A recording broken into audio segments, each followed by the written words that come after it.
Bonjour à tous, merci d'être avec nous aujourd'hui ou cet après-midi ici même à Quartier Français dans les studios de Canal Austral pour cette émission qu'on appelle Zigzag, une émission culturelle, oui, une émission réservée à la religion, oui, parce que une fois par mois on a le plaisir d'avoir le pasteur Kounda qui nous rejoint aujourd'hui. Bonjour pasteur. Bonjour Jean-Claude. Bonjour, ça fait 4 semaines ou 5 semaines qu'on ne s'est pas vu. Pratiquement. Oui, exactement. Par contre, à chaque fois c'est toujours un réel plaisir de t'avoir ici, au studio, nous, depuis le temps maintenant. Moi aussi, tout à fait. Pasteur, aujourd'hui, tu n'es pas venu tout seul, parce que tu es venu aussi avec le pasteur Olivier. Bonsoir, bonjour. Bonjour. Olivier, waouh. Yao, voilà, qui est pasteur aussi. Et aujourd'hui, j'ai donc ce plaisir d'avoir deux pasteurs avec moi et ça va nous confronter un petit peu pour parler de ce sujet-là aujourd'hui, qui est la vie du pasteur et la vie dans toute sa globalité. On va commencer peut-être par la genèse du pasteur, du pastorat, comme ça, on dit ça, jusqu'à la vie d'un pasteur à nos jours. Et avant de commencer, pasteur Kounda, juste entre nous, toi, tu es devenu pasteur un petit peu tard. Oh non, pas forcément. Je suis devenu pasteur à l'âge de 21 ans. Oui, c'est tard ou c'est jeune? Non, ça dépend. C'est plus l'appel. Par exemple, on voit dans la Bible, il y a des personnes qui étaient appelées à être pasteurs très tôt, très jeunes. Par exemple, Joseph, dans la Bible, était pasteur déjà à l'âge de 17 ans. À l'âge de 17 ans, il a été pasteur. David, à l'âge de 13 ans, il a été pasteur. On voit cet épisode dans Genèse, chapitre 37, à partir du verset 1. On voit David dans 1 Samuel, chapitre 16, qui a été pasteur à l'âge de 13 ans. Par exemple, Jésus lui-même, par exemple, c'est vrai que son ministère officiel public devant tous les hommes a commencé dans Marc, on nous parle de ça dans Marc, il a commencé à l'âge de 30 ans, mais à l'âge de 12 ans déjà, Jésus commençait déjà à affronter les érudits de la parole, de la connaissance, la gnose, et il parlait avec des fins connaisseurs de la religion à l'âge de 12 ans, et ça on le voit par exemple dans Luc chapitre 2, lorsqu'il arriva au temps du recensement, la période du recensement, Jésus avait disparu pendant 3 jours et sa mère physique, charnelle, je dis bien, pas la mère de Dieu, parce que Dieu n'a pas de mère, comme on dit souvent. Donc Marie, femme de Joseph, qui était la mère de Jésus, homme physiquement, avec son père adoptif Joseph, ils l'ont cherché pendant 3 jours et ils vont le retrouver dans le temple à Jérusalem, en train d'enseigner des vieillards, des grandes personnes, des érudits de la parole de Dieu, parce qu'il ne faut pas oublier aussi que la configuration à l'époque, on était mature très tôt. À l'époque de Jésus, aujourd'hui par exemple la majorité c'est 18 ans, il y en a qui songent à le ramener à 16 ans, parce que dans d'autres pays c'est 16 ans, comme aux États-Unis par exemple c'est 16 ans. Et on essaie de le ramener un peu maintenant vers 14 ans parce qu'on estime qu'aujourd'hui, un enfant de 14 ans est déjà développé, éveillé avec les réseaux sociaux, Internet, la connaissance, le savoir qui est plus ou moins disponible. Surtout que nos sociétés aujourd'hui ne sont plus de sociétés datant. Et c'est vrai qu'à cette époque-là, à 12 ans déjà, c'était l'âge adulte. À 12 ans, l'enfant était majeur, était adulte, était responsable à la fois sur le plan religieux que sur le plan sociétal et religieux. Voilà pourquoi il se mariait très tôt aussi à l'époque. Voilà, effectivement. Et le pasteur Olivier, toi tu es venu pasteur à quel âge qu'est-ce qui t'a motivé pour être pasteur aussi? Déjà, ce qu'il faut comprendre, la fonction de pasteur, c'est quelque chose c'est un appel, une vocation. Et cette vocation-là, elle vient de la part de Dieu. Et c'est pas quelque chose auquel j'ai couru après. C'est en étant converti dans le Seigneur, j'ai rencontré le Seigneur Jésus. Et en servant dans l'église locale, j'étais référent de la jeunesse. J'ai travaillé aussi dans les médias en tant que cadreur, monteur, ainsi de suite. Et au fil du temps, au fil des années, au travers des fruits que tu peux manifester. Donc moi, c'était mon cas au travers des fruits que je pouvais manifester, la motivation aussi que j'avais. C'est ainsi que, au travers de mon pasteur principal, donc l'apôtre Kunda, qui a su reconnaître ces fruits-là que je manifestais dans mon service à l'église locale. C'est au travers de ça que ce don, cet appel a été détecté et ça a été aussi forgé dans la formation, dans l'enseignement. Et c'est ainsi qu'à 28 ans, je suis rentré dans la fonction pastorale. D'accord. Pour être pasteur, je pense qu'on ne devient pas pasteur du jour au lendemain. Il y a tout un circuit de formation avant. Il faut se former, il faut apprendre. Tout à fait. Ça prend combien de temps à peu près? Je dirais, il y a des écoles pour ça, il y a des endroits où on va se former pour être pasteur. Je ne sais pas, je vais peut-être laisser le pasteur comme les pasteurs. Moi, je rentre plus dans la fonction maintenant apostolique, puisque lui, il est pasteur. Moi, je vais plus revêtir maintenant mon manteau apostolique en tant qu'apôtre. Oui, d'accord. Je peux déjà dire quelques mots.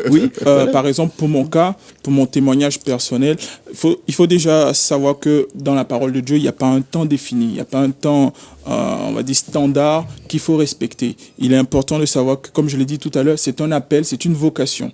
Donc, après un temps de formation, des preuves aussi, c'est un temps où il nous faut nous éprouver pour voir véritablement si notre appel est véritable, c'est ça. Et moi, dans mon cas, j'ai connu le Seigneur en 2012. Donc, comme je vous l'ai dit, j'ai été reconnu dans la fonction pastorale en 2019. Donc, entre-temps, il s'est passé 7 ans. Donc, j'étais référent de jeunesse, je servais dans l'église, j'ai été aussi dans la fonction ancien ou encore évêque ancien. C'est aussi une fonction qui nous prépare aussi à la fonction pastorale. Ancien qui veut dire évêque. Voilà, c'est ça. Avant d'être pasteur, il est dans la fonction d'évêque. Un ancien, c'est un surveillant, un encadrant dans l'église, qui est un peu... c'est un peu familier, vulgaire ce que je veux dire. C'est un peu le petit frère du pasteur, si je peux dire ça ainsi. C'est une personne qui n'a pas la fonction pastorale, c'est-à-dire qui n'est pas reconnu dans son ministère pastoral, mais qui travaille comme un pasteur parce qu'il enseigne, il encadre. Et ça, on le voit dans 1 Timothée, chapitre 5. On nous parle de 2 types d'anciens dans l'Église. Il y a l'évêque, l'ancien, qu'on appelle l'évêque, la personne du vieillard, qui veut dire en grec, presbytéros. Presbytéros qui vient de presbytère. Presbytère qui veut dire la personne âgée. Le vieillard, celui qui par l'expérience de la vie peut enseigner les autres, communiquer, en fait, prodiguer des conseils aux autres pour leur permettre d'avancer, d'évoluer dans leur vie spirituelle et sociétale. C'est important parce que les deux vont de pair. On ne peut pas dire qu'on prie et qu'on soit déconnecté de la société. Là, c'est une prière un peu bizarre. Il faut vérifier tout ça. Et ensuite, la deuxième partie, c'est, l'ancien, toujours évêque, mais dans le domaine de l'enseignement, qui vient du grec, qui veut dire épiscopos. Épiscopos qui est en lien avec l'épître ou les épîtres, les lettres. D'où, par exemple, dans la Bible, on voit les épîtres. Dans le Nouveau Testament, il y a beaucoup d'épîtres. L'épître de Jean, l'épître de Pierre. Et c'était des anciens qui étaient dans le ministère apostolique, comme moi, mais qui d'office sont aussi évêques, ils sont anciens, parce que ce sont des vieillards dans la parole de Dieu, et ce sont des enseignants. Donc il est passé par ces étapes-là, et lorsque les fruits ont été manifestés, il faut avoir assez d'humilité. Ça, c'est très important. Cela, ça demande aussi d'avoir un bon leader, un bon conducteur, qui sache aussi reconnaître les talents, les dons, les appels, les grâces des uns et des autres et accepter cela. Parce que des fois, il peut y avoir un conflit d'intérêts. On a peur que l'autre puisse être promu, que l'autre puisse avancer. On a peur que l'autre puisse rentrer dans son appel. C'est un peu, tout à l'heure, j'ai parlé de Joseph, par exemple, dans Genèse 37, on nous parle de Joseph. Dieu se révèle à Joseph. Il va avoir une vision, un songe. Et quand Joseph a une vision, un songe, Dieu lui montre en fait qu'il était en train de le lever au-dessus de son père, de sa mère et de ses frères et sœurs. Et à partir de ce moment, ses frères et sœurs ont décidé de le tuer. Et même son père va s'insurger, il va dire, mais attends, Joseph, toi t'es un petit gamin, tu vas régner sur moi, tu vas dominer sur moi. Il y a une jalousie aussi là. Une jalousie. Et c'est pourquoi c'est important d'avoir assez d'humilité pour reconnaître la grâce et les talents des autres, et je dirais même encore plus, espérer que ces personnes dont on reconnaît la grâce et les talents fassent encore plus que nous, parce qu'en vérité, il n'y a pas lieu d'être dans une forme de compétition, de rivalité. Nous sommes dans une forme de complémentarité. Bien sûr. Or, la complémentarité est un bonheur. Bien sûr. Depuis tout à l'heure, j'entends parler d'un fruit, du fruit, mais bon, c'est peut-être du latin pour moi, là, mais ça veut dire quoi concrètement lorsque on a le fruit? C'est des pommes, c'est des poires, c'est des ananas. Oui, parce que Olivier, toi, j'entends parler de ce fruit-là, je suis en train de me demander, c'est quoi, qu'est-ce que c'est ce fruit-là? Peut-être qu'il va servir un plateau de fruits. Voilà, oui. C'est vrai, pour ceux qui nous écoutent aussi, c'est vrai qu'il faut expliquer de façon plus concrète. Oui. Les fruits, c'est vrai, j'en ai parlé, ce sont les résultats. Au fait, c'est ce que je peux manifester de façon naturelle, sans effort particulier. Le fait que, par exemple, je prends plaisir je sais pas moi, à être pédagogique, à expliquer les choses ou à aider mon prochain. Ce sont des choses que, par exemple, vous avez aussi vos fruits que vous manifestez au quotidien dans votre entourage. Par rapport à son talent, par rapport à son don, par rapport à ses compétences. Par rapport à ce que Dieu a mis en vous, vous manifestez ce fruit-là sans un effort particulier. Et ça, c'est rattaché à votre don, à l'appel que Dieu a mis en vous. Donc, peu importe l'endroit où vous serez, que vous soyez à La Réunion, que vous soyez en Afrique, en Europe, peu importe l'endroit, parce que Dieu a mis en vous ce don-là. À partir de ce don-là, tout ce que vous allez faire, ça va être, on va dire, guidé au travers de cela. Parce que dans la langue française, il y a aussi le fruit qui veut dire un excédent de. Et pour illustrer ça, il y a moi, quand je faisais mes études, par exemple, on me disait que le fruit, c'était l'excédent de terre qui restait une fois qu'on a creusé un trou. Vous creusez un trou, vous mettez de la terre dedans, et ben la terre ne va pas prendre exactement le même volume que le trou. Il va rester un surplus. Ce surplus-là, ça sera le fruit. Voilà. Donc un surplus, oui, d'accord. Donc dès qu'on a un petit surplus d'idées, de convictions, de tout ça, et ben on le met au service de Dieu. Des autres. Voilà, et des autres. On peut même prendre ton exemple, parce que le surplus qu'on a, d'ailleurs, la fonction même d'un leader, c'est quoi? Le surplus qu'il a, c'est de partager aux autres. Ce n'est pas de garder que pour lui. C'est ça même. Et il y a même des caractéristiques. Alors peut-être parce que, par rapport au temps, je ne vais pas à chaque fois lire, parce que j'aurais tellement voulu lire l'histoire de Joseph, mais c'est diversé. J'allais prendre quelques points, mais c'est pas grave. Là, je vais lire dans 1 Timothée chapitre 3, parce que j'aime toujours être biblique. Voilà. Et alors, nous sommes dans 1 Timothée chapitre 3.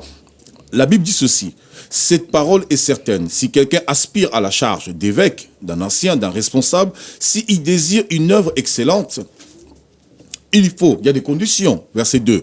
Il faut donc que l'évêque soit irréprochable. Ça veut dire quoi? Il faut qu'il soit un bon modèle. Parce que lorsqu'on est conducteur de troupeau, on doit être un modèle. Il dit quoi? Il faut qu'il soit mari d'une seule femme. Pas de, comment on appelle ça, polygamie. Pas de 2, 3, 4 femmes, de maîtresses, de ceci, de cela. Mari d'une seule femme. Sobre, modéré, réglé dans sa conduite, hospitalier, propre à l'enseignement. Verset 3. Il faut qu'il ne soit ni adonné au vin, ni violent, mais indulgent, pacifique, désintéressé. Voilà, donc pour celui qui picole, il est un peu mal barré. Il faut qu'il dirige bien sa propre maison et qu'il tienne ses enfants dans la soumission et dans une parfaite honnêteté.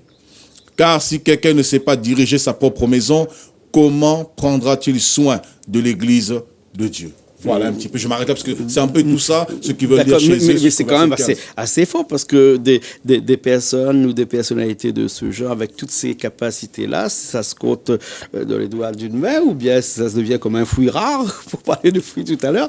Et dans la communauté, on arrive à trouver encore des pasteurs, des jeunes comme toi, Olivier, le pasteur Olivier, qui arrivent à prendre les devants comme ça pour servir l'Église. Et avec toutes ces qualités qu'il faut avoir, là, quelquefois, on pourrait porter se dire qu'il y a des jeunes qui n'en veulent pas, parce qu'on vit dans une société aujourd'hui où beaucoup de jeunes ont envie de faire la fête généralement, donc picoler, ça c'est sûr. Une femme, et encore là une femme, mais il y a aussi, par exemple, on en parlait tout à l'heure avant l'émission commence, des prêtres, des curés dans l'église catholique, où eux ils sont dans le célibat, donc la Bible ne dit pas que le prêtre doit être célibataire ou marié. Là ils disent qu'il faut y avoir une femme. Ah non, la Bible n'a jamais interdit ça. Je crois qu'on a eu une fois une émission ici, particulièrement Jean-Claude. Oui. Je disais que la religion n'a rien à voir avec la foi. Tu me posais la question, mais les catholiques, le nombre de catholiques. Je me considère catholique, parce que catholique, en grec, veut dire église universelle. mais je ne me considère pas dans le catholicisme. Le catholicisme, c'est le système papal, romain, impérial, romaine, qui n'a rien à voir avec Dieu. C'est simplement une copie, un copier-coller des traditions gréco-romaines de l'époque qu'on a constituées en utilisant la Bible pour maintenir le pouvoir de la Rome impériale qui était à son déclin. Alors, pour ne pas que ce pouvoir soit perdu, on a créé cette religion et on a transvasé le pouvoir de l'empereur sur le pape. Donc, nulle part dans la Bible, il est écrit que les prêtres doivent être dans le célibat. Parce que le problème du célibat, qu'est-ce que ça fait après? Eh bien, ça produit ce que nous voyons. Ça crée des scandales après. Parce qu'il y a un moment, ça peut chauffer. On est humain. Et l'apôtre Paul dit dans 1 Corinthiens 7, parce que le seul homme dans la Bible que nous connaissons qui était célibataire, pasteur, aide-moi un petit peu, c'est qui? C'est l'apôtre Paul. C'est l'apôtre Paul. Oui. Et l'apôtre Paul lui-même dit dans 1 Corinthiens chapitre 7, alors parce que c'est très important ce que nous sommes en train de voir, 1 Corinthiens chapitre 7, il dit lui-même, l'apôtre Paul, il dit au verset 6, « Je dis cela par condescendance. Je n'en fais pas un ordre. Je voudrais que tous les hommes soient comme moi, mais chacun tient de Dieu un don particulier. L'un d'une manière, l'autre d'une autre. » 1 Corinthiens chapitre 7, verset 6. Et si je monte encore plus loin, là il précise clairement. Il dit, je préfère que les gens se marient pour ne pas brûler. Pourquoi pour ne pas brûler? Parce qu'on est humain. On a des émotions, on a des sentiments. Bien sûr. Et le problème, c'est que le fait de faire cela, inconsciemment, on nous met dans une forme d'hypocrisie. Aujourd'hui, par exemple, moi j'ai vu un reportage, un documentaire, où beaucoup de prêtres ont des enfants. Qui sont pour moi malheureusement des enfants malheureux. Parce que ce sont des enfants qui sont faits en cachette, qu'on n'assume pas publiquement. Ce sont des femmes qui sont avec des prêtres, mais en cachette, leur amour ne peut pas le vivre en plein air librement. Donc c'est des femmes qui sont blessées, c'est des enfants qui sont blessés et qui malheureusement, parce qu'ils n'ont pas de repères, comme tu disais, qu'aujourd'hui c'est difficile de voir des jeunes qui s'engagent avec Dieu, qui aiment Dieu. Mais pourquoi? Parce qu'on n'a plus de modèle, on n'a plus de repères. C'est ça le vrai problème. Et la parole de Dieu nous emmène à ces repères pour avoir des jeunes, même dans cette génération, qui puissent vivre une vie digne, parce qu'on n'est pas obligé d'être comme tout le monde. Alors, pour revenir au célibat de prêtres, par exemple, eh ben, ça crée un petit peu cette confusion, parce que ici, Paul dit clairement, je voudrais que tous les hommes soient comme moi. Mais c'est un don qu'il a reçu de la part de Dieu. Il n'a pas imposé. Il dit, celui qui veut se marier, qui se marie. Tout le chapitre 7, il parle de cela. Il dit, pour ce qui concerne les choses au sujet desquelles vous m'avez écrit, je pense qu'il est bon pour l'homme de ne point toucher de femme. Il dit ici, je pense qu'il est bon pour l'homme de ne point toucher des femmes. Toutefois, pour éviter la débauche, pour une fois, la première fois, je fais lire à Jean-Claude la Bible. Je ne pourrai pas lire, je n'ai pas de lunettes. Ok. Alors, 1 Corinthiens 7, verset 2. Toutefois, pour éviter la débauche, que chacun ait sa femme et que chaque femme ait son mari. Que le mari rende à sa femme ce qu'il lui doit et que la femme agisse de même envers son mari. Ce n'est pas la femme qui dispose de son corps, c'est son mari. De même, ce n'est pas le mari qui dispose son corps, c'est sa femme. Ne vous privez point l'un de l'autre si ce n'est d'un commun accord pour un temps, afin de vaquer à la prière, puis retournez ensemble, de peur que Satan ne vous tente en raison de votre manque de maîtrise. Alors, je peux même continuer parce que tout le chapitre est consacré à ça, parce que le temps nous manque malheureusement. Bien sûr. Et c'est ça qui crée ces dérives, mais Dieu n'a jamais interdit aux prêtres de se marier, aucun homme de se marier. Au contraire, c'est un bonheur. Voilà, tout ça pour dire qu'il y a un petit peu plus facilement, c'est pour ça qu'on voit beaucoup de prêtres en diminution actuellement, puisqu'il est très difficile maintenant d'avoir des mais ils veulent plus aujourd'hui. Puisque les jeunes ne veulent plus, c'est une contrainte. On n'est plus au Moyen-Âge, quand même, castrer quelqu'un. Je pense que la sexualité, c'est un bonheur, un plaisir que Dieu a donné à un homme et une femme dans le cadre du couple, bien sûr. Et on ne va pas se priver de cela, puisque la Bible en parle clairement. La Bible parle de la sexualité, mais dans un cadre bien régi. Voilà. Dieu n'est pas contre la sexualité, puisque c'est lui qui a créé la sexualité pour que l'homme jouisse de sa femme, la femme jouisse de son mari, mais dans un cadre bien précis. Voilà. Alors on va continuer sur ce pasteur d'aujourd'hui, ce pasteur 2.0 aussi, puisque actuellement, on en disait tout à l'heure que avec tous les médias qui sont là, toute l'information qui nous arrive de partout. Et est-ce qu'il est encore utile d'avoir un pasteur? Ah oui, totalement, je dirais. C'est un principe que Dieu a établi. C'est un ordre que Dieu a établi pour le bon fonctionnement de son Église.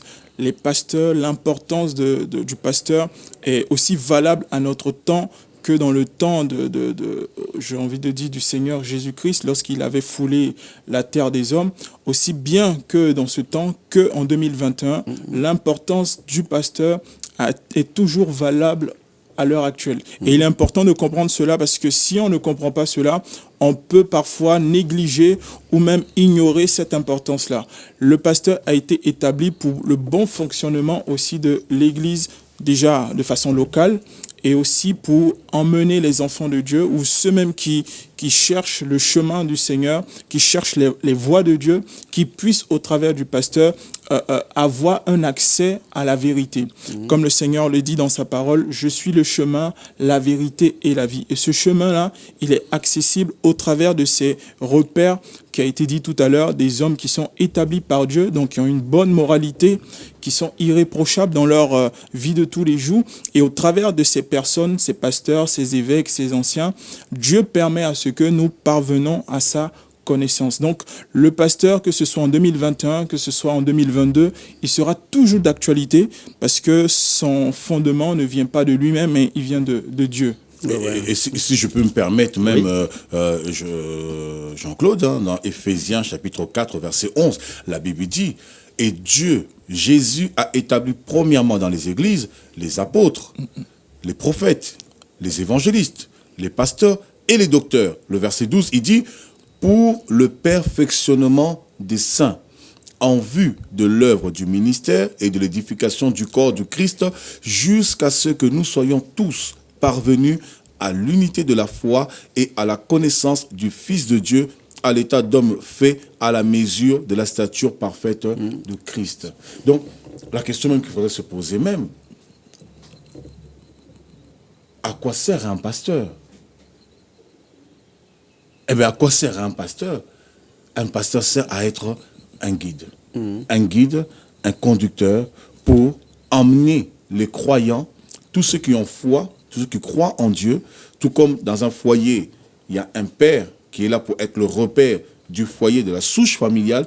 Le pasteur, dans le domaine spirituel, est aussi comme un père dans la maison de Dieu pour pouvoir amener les croyants, tous les saints, tous ceux qui croient en Dieu, à l'unité de la foi pour qu'ils soient un en Dieu pour leur montrer et la bonne on a bien voie. là une image du pasteur et de ses brebis quand il rassemble ses brebis le soir pour entrer par exemple, et le pasteur doit être à l'image de ce personnage qui est un travailleur, et qui doit faire attention à ce qu'il n'y a pas des brebis égarées et qui va délaisser ensuite tout le troupeau pour aller chercher un brebis. Veillez surtout que les loups n'arrachent pas les brebis, comme tu dis si bien. Voilà. Donc, alors l'importance du pasteur, on l'a dit, mais est-ce que c'est difficile d'être pasteur tous les jours que Dieu donne cette vie-là? Est-ce que tous les jours être pasteur, à un moment donné, ça devient pas un peu difficile? On se dit, écoute, j'en ai donné assez.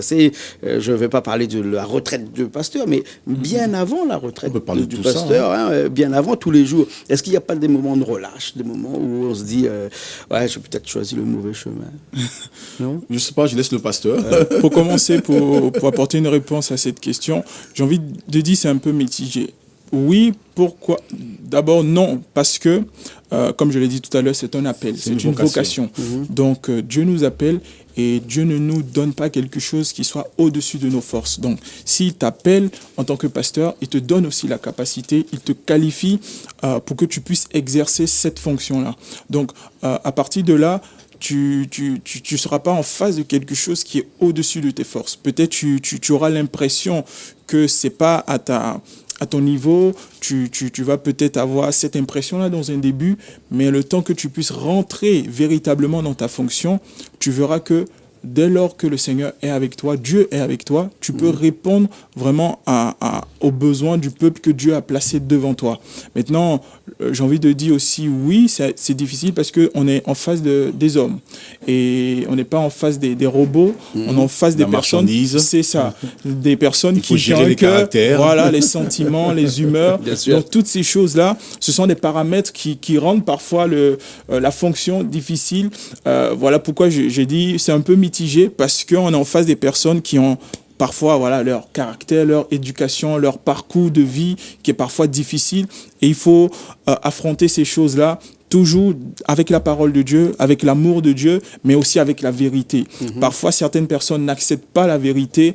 Pour changer, ils vont peut-être s'obstiner dans leur mauvaise voie. Et c'est en tant que pasteur, on doit être là pour pouvoir les ramener. Et ça, c'est vrai que parfois, c'est un peu difficile, mais avec l'aide et la grâce de Dieu, on finit toujours par, pour ceux qui le veulent, en tout cas pour ceux qui veulent avancer dans leur vie, que ce soit spirituellement, professionnellement, au niveau de leur famille, ceux qui le veulent, ils peuvent avancer avec le Seigneur. En tout cas, ça c'est pour ma part. Bien sûr, être pasteur, ça demande beaucoup d'énergie et beaucoup de connaissances aussi, puisque j'ai vu le pasteur Kunda depuis qu'on se connaît, là, et je peux te dire que les gens me disent, il connaît la Bible par cœur, lui, ce pasteur-là. Ça veut dire qu'il y a beaucoup d'heures, de nuits, de boulot, de boulot à lire, à étudier, et tout ça, c'est tous les jours qu'on lit, tous les jours qu'on étudie, tous les jours qu'on apprend. Moi, ça a été une grâce. Ça a été une grâce, Jean-Claude, parce que quand j'ai connu Dieu dans mes débuts, j'ai toujours dit, Dieu, je ne veux pas parler de toi juste pour parler de toi, je veux te connaître. Alors, une fois, j'étais chez mon pasteur, je me suis enfermé une semaine chez lui, et j'étais en jeûne et prière. Donc, je ne buvais pas, je ne mangeais pas pendant une semaine sans manger, sans boire. Sans manger, sans boire. Sans manger, sans boire. Sans manger, mais sans boire, non, difficile. Une semaine sans manger, sans boire. En toute honnêteté, en toute sincérité. J'avais perdu du poids. Une semaine sans manger, sans boire. Et je lisais la Bible. Et c'est à partir de ce moment, toute la Bible est rentrée en moi. Ce qui fait que, dès ce moment, je peux fermer la Bible. Je ne lis pas des bouquins. Je ne m'instruis pas plus que ça à l'extérieur, je regarde les informations, tout ça, mais je lis plus la Bible simplement. Et Dieu, par sa grâce, il m'ouvre l'entendement, ce qui fait que j'ai ma Bible, que j'ai pas la Bible, entre guillemets, je deviens un peu une Bible ambulante. Mais ça, c'est un don, ça, il faut le préciser. C'est un don que Dieu donne aux uns et aux autres, parce qu'à chacun sa particularité, à chacun sa grâce. Et je vais rebondir sur la fonction pastorale. Les statistiques montrent en fait que les deux métiers ou les deux travails le plus dur au monde, c'est le fait d'être président et être pasteur. Et moi, je dirais encore plus être pasteur. Parce que un président, il a la charge de la nation.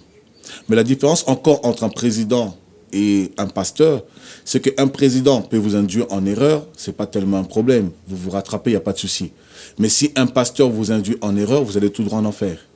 Parce que le président, il gère votre corps, votre être physique, votre nature physique, mais le pasteur, il soigne l'âme. Or, le corps, c'est pas ce qui est plus important. Jésus l'a dit lui-même. Le corps n'est pas plus important que l'âme. Donc, le pasteur, il gère l'âme. Et Jésus, dans Matthieu 15, 14, un aveugle qui conduit des aveugles, il tombe dans un trou. Donc, le pasteur a une lourde responsabilité parce que, soit par lui, il conduit les fidèles, les brebis, dans les verts pâturages, ou soit il les détruit. Donc, il a une lourde responsabilité. Et par-dessus tout, le pasteur, il est l'homme à tout faire. Pourquoi? Parce que le pasteur, il est médecin. Comme hier, à l'église, on a vécu un miracle. Quelqu'un avait 8 centimètres. C'était combien de centimètres? 8 centimètres. 8 centimètres? En moins. Hier, quelqu'un avait 8 centimètres en moins. Oh, j'aime, c'était tellement merveilleux. C'était pas prévu. Il y avait une maman qui était là. Elle avait quel âge? 81 ans. 81 ans. C'était merveilleux. Ah ouais? Elle avait une jambe comme ça. Elle était venue au culte du 25 juillet.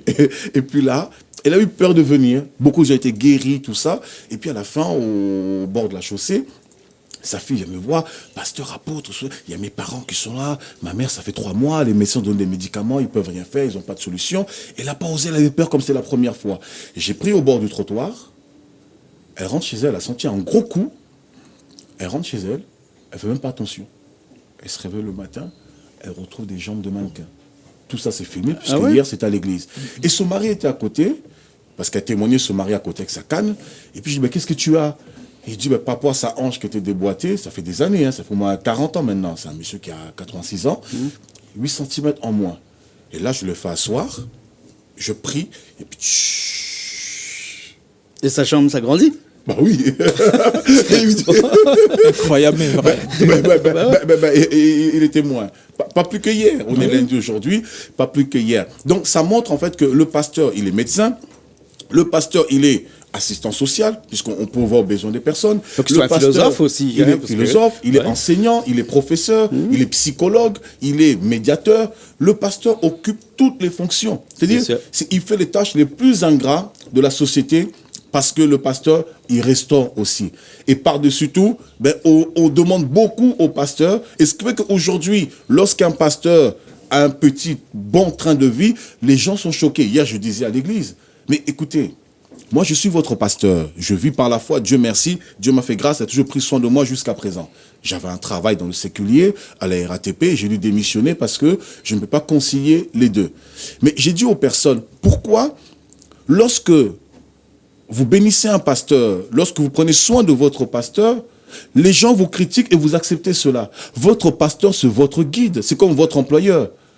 Votre employeur pour voir vos besoins. Mais la différence, c'est que votre pasteur, il va au-delà de votre besoin physique. Il soigne votre âme. On peut manquer du bien physique, mais si l'âme est en paix, cette âme en paix va apporter le physique. Et je leur ai dit, quand vous avez chez un médecin et que le médecin gagne bien sa vie, vous êtes heureux ou pas? Oui. Quand le médecin a une belle maison, vous êtes bien heureux ou pas? Oui. Quand le médecin a une belle voiture, vous êtes heureux ou pas? Oui. Mais votre pasteur, il est plus qu'un médecin. Puisque beaucoup de gens, depuis que je suis à La Réunion, ça fait 1 année, le nombre de miracles sont incalculables. Je crois qu'il y a 3 semaines, on a eu la visite d'une grande chaîne de télévision réunionnaise qui m'a dit qu'ils avaient suivi nos vidéos. Ils sont venus nous interviewer carrément à l'église parce qu'ils voulaient comprendre ce phénomène de miracle, comment ça se passait. Qu'est-ce qu'ils ont dit? Que je payais... Oui, ils se posaient la question si tu n'amadouais pas les gens au travers de l'argent. Si je ne soudoyais pas, je payais les personnes pour qu'ils montent, etc. Je leur dis, écoutez, c'est simple. Allez dans les hôpitaux, prenez-moi des malades, venez ici. Moi, je mets Dieu à l'épreuve. Jésus, dans la Bible, a dit dans Marc chapitre 16, vous imposerez les mains aux malades. Les malades seront guéris. Vous chasserez les démons en mon nom. J'applique ce qui est écrit dans ce livre. Et ce livre n'est pas obsolète parce qu'on le vit au quotidien. Les preuves sont là, les vidéos sont là. On n'invente rien. Donc, le pasteur, c'est un peu l'homme à tout faire. Et c'est vrai que ce n'est pas facile, ce n'est pas évident, mais ce n'est pas par sa propre force aussi qu'il peut faire cela, parce que c'est un travail d'abord spirituel. Il compte d'abord sur Dieu, parce que c'est Dieu qui est, comment ça s'appelle, sa source. Il met d'abord sa confiance en Dieu et non dans sa chair, parce que physiquement, on est fatigué, on est humain, mais... L'apôtre Paul dit, lorsque notre homme, d'ailleurs je suis même dessus ici, il dit, c'est pourquoi nous ne perdons pas courage. Lorsque notre homme extérieur s'est détruit, notre homme intérieur se renouvelle chaque jour. Dans 2 Corinthiens chapitre 4, verset 16. Donc Dieu nous renouvelle chaque jour pour continuer à mener à bien cette mission. Qui n'est pas facile, mais qui est une tâche noble. Et je dis souvent être pasteur, quand on est un bon pasteur, attention, je précise bien, puisque la Bible parle aussi des brebis, des bonnes brebis, des brebis galeuses. La Bible parle des bons pasteurs et des mauvais pasteurs. Lorsqu'on a un bon pasteur et qu'on s'efforce à marcher selon la parole de Dieu, à craindre Dieu, à se discipliner, oui, c'est pas évident, mais je dis souvent, c'est un lourd privilège.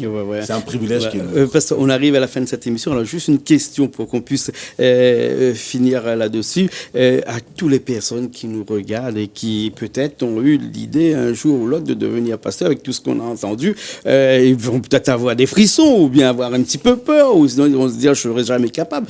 Qu'est-ce que vous pouvez leur dire là aujourd'hui? Vous qui me suivez à cet instant, j'aimerais vous dire que pasteur, ce n'est pas un métier. Pasteur est une vocation. Si vous n'avez pas reçu l'appel pour cela, vous allez avoir du mal à exercer cette fonction. Ne vous amusez pas à jouer au pasteur si vous n'êtes pas pasteur, parce que vous aurez des comptes à rendre par rapport à toutes ces âmes qui vous suivent. C'est vrai. Nous sommes dans un monde, les gens sont dans le besoin, dans une quête spirituelle. Nous sommes dans un monde qui est totalement dégradé, en dépravation. Les gens sont en perte de repères et ils cherchent des repères. Et parfois, il arrive que là où on parle de Dieu, tout le monde peut se retrouver. Mais tout le monde n'est pas appelé à prêcher la parole de Dieu. On peut tous lire la Bible, mais tout le monde n'est pas appelé à prêcher la parole de Dieu. Si vous n'avez pas reçu cet appel de la part du Seigneur, ne vous aventuriez pas dans ce terrain parce que vous serez jugés sévèrement.